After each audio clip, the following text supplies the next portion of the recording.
ಸರ್ಕಾರ ಕೊಟ್ಟಿದ್ದನ್ನ ಪೂರ್ತಿ ಓದಬೇಕು ಅಂತ ಏನೂ ಇಲ್ಲ. ಮತ್ತೆ ಮೇಲ್ಮನೆಯ ಸಭಾಪತಿಗಳೇ ಹೇಳಿದ್ದಾರೆ, ಮೊದಲನೇ ಸೆಂಟೆನ್ಸ್ ಓದಿದ್ದಾರೆ, ಕೊನೆಯ ಸೆಂಟೆನ್ಸ್ ಓದಿದ್ದಾರೆ, ಪೂರ್ತಿ ಅಡ್ರೆಸ್ ಮಾಡ್ದಂಗೆ ಆಯ್ತು ಅಂತ ಸಭಾಪತಿಗಳೇ ಹೇಳಿದ್ದಾರೆ. ಇದು ಎರಡನೇ ಭಾಗ. ಮೂರನೇ ಭಾಗ, ನೀವು ಗವರ್ನರ್ ಸ್ಪೀಚ್ ಪೂರ್ತಿ ಮೈ ಗೌರ್ಮೆಂಟ್ ನನ್ನ ಸರ್ಕಾರ ಅಂತ ಓದಿಸ್ತಾ ಹೋಗ್ತೀರಾ. ಒಂದು ಅಂದಾಜು ಪ್ರಕಾರ 75 ಸಲ ಹೇಳಿಸಿದ್ದಾರೆ ನನ್ನ ಸರ್ಕಾರ ಅಂತ, ಒಂದು ಅಂದಾಜು. ಅದ್ರ ಬದಲು ಮೈ ರೂಲಿಂಗ್ ಪಾರ್ಟಿ ಅಂತ ಹೇಳಿಸಿದ್ರೆ ಪ್ರಾಯಶಃ ಚೆನ್ನಾಗಿರ್ತಾ ಇತ್ತು. Ruling party is completely different from government. As a ruling party chief, as A leader of the Congress legislature party, ಅವ್ರು ಬೇಕಾದ ಮಾತಾಡ್ಲಿ, ನಾಟ್ ದ ಗವರ್ನರ್. ಗವರ್ನರ್ ಒಂದು ನಿಮಿಷ ಬರೀತೀವಿ ಸರ್, ಇನ್ನು ತುಂಬಾ ದಿವಸ ಬೇಕು ಮಾತಾಡಕ್ಕೆ. ಕೂತ್ಕೊಳ್ಳಿ, ಫಸ್ಟ್ ನಗರಾಭಿವೃದ್ಧಿ ನೋಡ್ಕೊಳ್ಳಿ, ಫಸ್ಟ್ ನಗರಾಭಿವೃದ್ಧಿ ಕೂತ್ಕೊಳ್ಳಿ. ಪ್ಲೀಸ್ ಸಿಟ್ ಡೌನ್, ನಾನು ಹೇಳ್ತೀನಿ.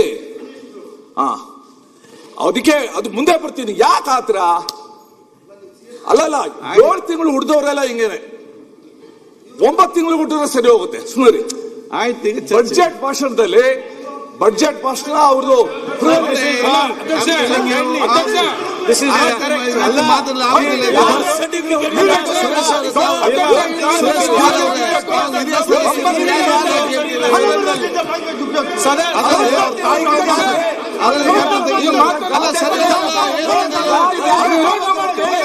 ಒಂದು ನಿಮಿಷ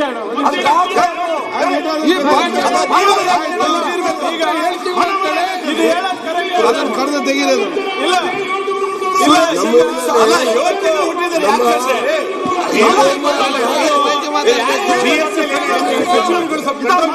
ಸರಿಯಾಗಿ ಮಾತಾಡಿದ ಕರೆಕ್ಟ್.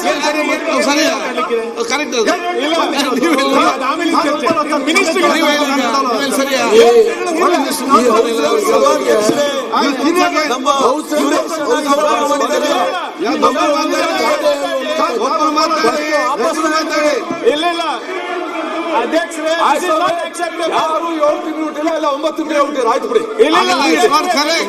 ಇವರ ಸೀನಿಯರ್ ಮೆಂಬರ್ ಆ ರೀತಿ ಹೇಳಿ ಸರಿಯಲ್ಲ. ನಾನು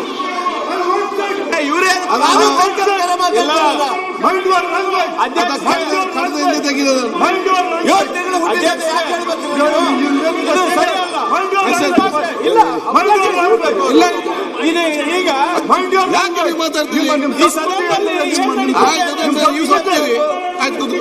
ಈಗ ಈಗ ಒಂದ್ಸರಿ ಯಾರು ಒಬ್ರು ಮಾತಾಡಿ, ಒಬ್ರು ಮಾತಾಡಿ. ಸುರೇಶ್ ಅವರೇ, ಇಲ್ಲ ಆಯ್ತು, ನೀವು ಮಾತಾಡಿ. ಯಾರು ಒಬ್ರು ಮಾತಾಡಿ. ಇಲ್ಲ ಯಾರು ಇಲ್ಲ, ಒಂದ್ ನಿಮಿಷ ಸರ್, ಒಬ್ರು ಮಾತಾಡಿ. ಇಲ್ಲ ಯಾರ್ದು ಒಬ್ರು ಮಾತಾಡಿ.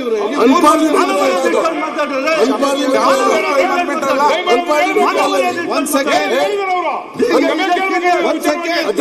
ಯಾರ್ದು ಒಬ್ರು ಮಾತಾಡಿ. ಇವ್ರು ಗೊತ್ತಾ?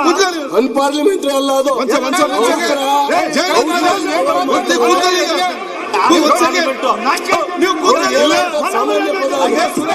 ಇದನ್ನು ಡಿಫೆಂಡ್ ಮಾಡ್ತಾ ಇದ್ದಾರೆ. ಆಯ್ತು ಸುರೇಶ್, ಸುರೇಶ್ಗೆ ಮಾತಾಡಿ. ಸುರೇಶ್ ನೀವು ಮಾತಾಡಿ. ಇವ್ರ ಕುತ್ತಲಿಗೆ ನೀವು ಮಾತಾಡಿ. ಕುತ್ತಲಿ ಇಲ್ಲ, ಅವ್ರು ಮಾತಾಡಿ.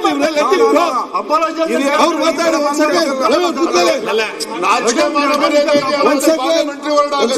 ಅವ್ರು ಮಾತಾಡ್ಲಿವ್ರೆ, ನೀವ್ಯಾಕೆ ನಿಂತೀರಿ? ಒಂದ್ ಸೆಕೆಂಡ್. ಸುರೇಶ್ ಆಯ್ತು, ಈಗ ತಾವು ಮಾತಾಡಿ. ನಾನೇನ್ ಹೇಳ್ತೆ ಸರ್, ಖರೆ ಈ ಶಬ್ದದಲ್ಲಿ ಬರೋದು ಸರಿಯಲ್ಲ. ಒಂದ್ ಸೆಕೆಂಡ್ ಸರ್, ಕಾನೂನು ಸಚಿವರು ಅಲ್ಲಾಗಿತ್ತು. ಈಗ ಈಗ ನೀವು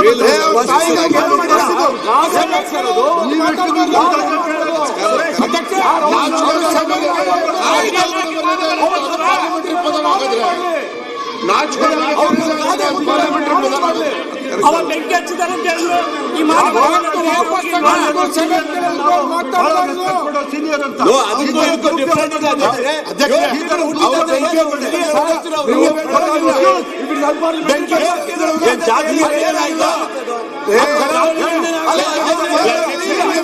ಅಧ್ಯಕ್ಷ ಹಲೋ, ನೀವು ಹೆಲ್ತ್ ಮಿನಿಸ್ಟರ್ ಆಗಿದ್ದಾರೋ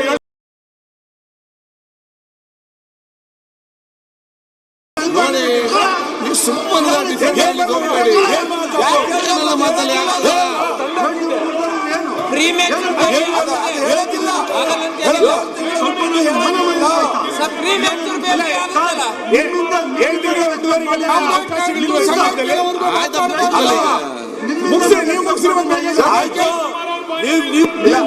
ಸಭಾಧ್ಯಕ್ಷರೇ ಅವ್ರ ನಾನು 7 ತಿಂಗಳು 9 ತಿಂಗಳು ವಾಪಸ್ ತಗೊಂಡು ಅವ್ರು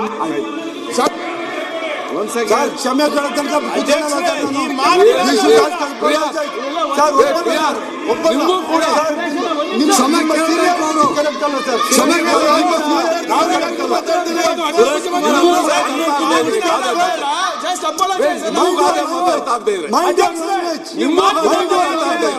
ಎಲ್ಲ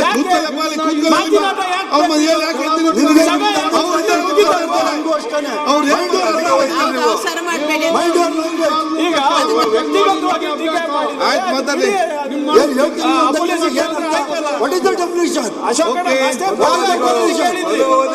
ಇಲ್ಲ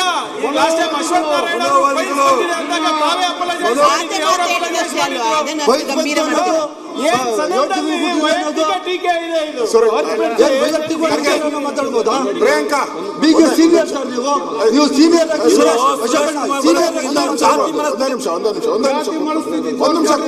ಇಲ್ಲ ಯಾವುದೇ ಕಾರಣಕ್ಕೂ ಅವರು ಮಾತಾಡಬಾರ್ದು ಸದಸ್ಯರು ಈಗ ಅವರು ನಿರ್ಭೀತ, ನಿಷ್ಪಕ್ಷಪಾತ, ವಿಶ್ವಾಸಾರ್ಹ ಸುದ್ದಿಗಳಿಗೆ ಮತ್ತೊಂದು ಹೆಸರಾಗಿರುವಂತ ನ್ಯೂಸ್ 18 ಕನ್ನಡ ಈಗ ಆಪ್ನಲ್ಲೂ ಲಭ್ಯವಿದೆ. ದಯವಿಟ್ಟು ಇಲ್ಲಿರುವಂತ QR ಕೋಡ್ ಸ್ಕ್ಯಾನ್ ಮಾಡಿಕೊಂಡು ಆಪ್ ಡೌನ್ಲೋಡ್ ಮಾಡೋದಕ್ಕೆ ಮರಿಬೇಡಿ. ನಿಮ್ಮ ಬೆಂಬಲ ಹೀಗೆ ಸದಾ ನಮ್ಮೊಂದಿಗಿರಲಿ. ಧನ್ಯವಾದ.